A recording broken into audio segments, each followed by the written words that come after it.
All right, so we've got Harrison Winkel and Narayan Mahon. I think these guys had a great battle in our Cat 3 race here today. So it was coming down to the last lap, and Harrison, you made an attack. Did you think it was going to stick, or were you waiting for that moment to go ahead and go off the front?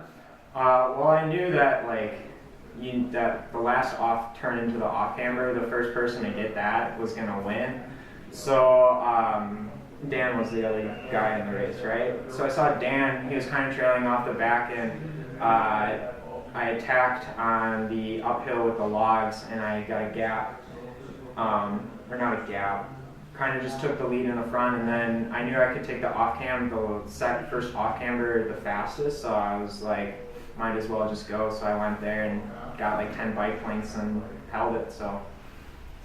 When Ryan, we were talking, you said you were doing some strategizing as well. Yeah, I mean, on the last lap, I was trying to figure out where I would attack, and I was just having a hard time kind of deciding what the best place would be, because in all the flat sections, you know, there's so many. It's like flat straightaways just seem like bad attacking moments, and then, yeah.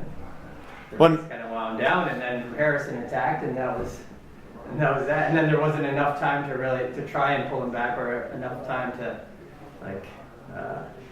for things to come back together. So it was a good place for the attack. Well, how about riding into the headwind? You know, you got a little bit of a gap, and you know, even you opened up a lead on Daniel. But I mean, have you ever experienced that, having a headwind like that at a cross race? No, it was definitely a first for the wind. It came in, it wasn't like a constant one, so it kind of came in like 40-mile-per-hour bursts. So you're like, oh, this is great, there's no wind, and then bam, you're like, oh, crap. So.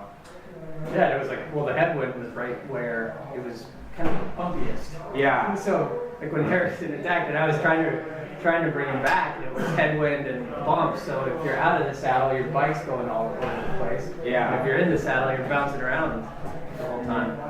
So yeah, that made it difficult.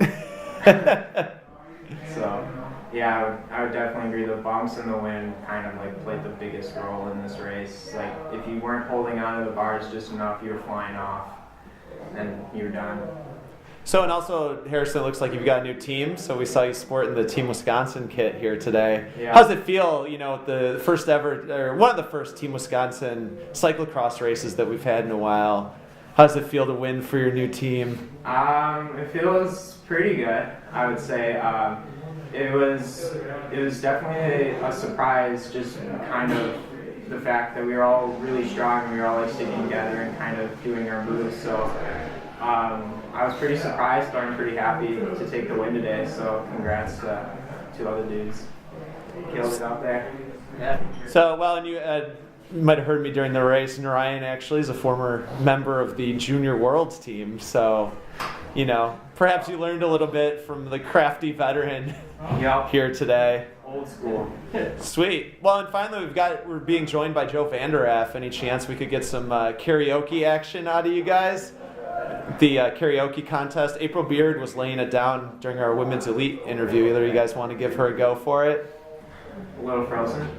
Huh? Is it frozen? Yeah, go for it. Press the button. Step up to the mic. All right. Let it go. Let it go. Yeah, that's all I got now.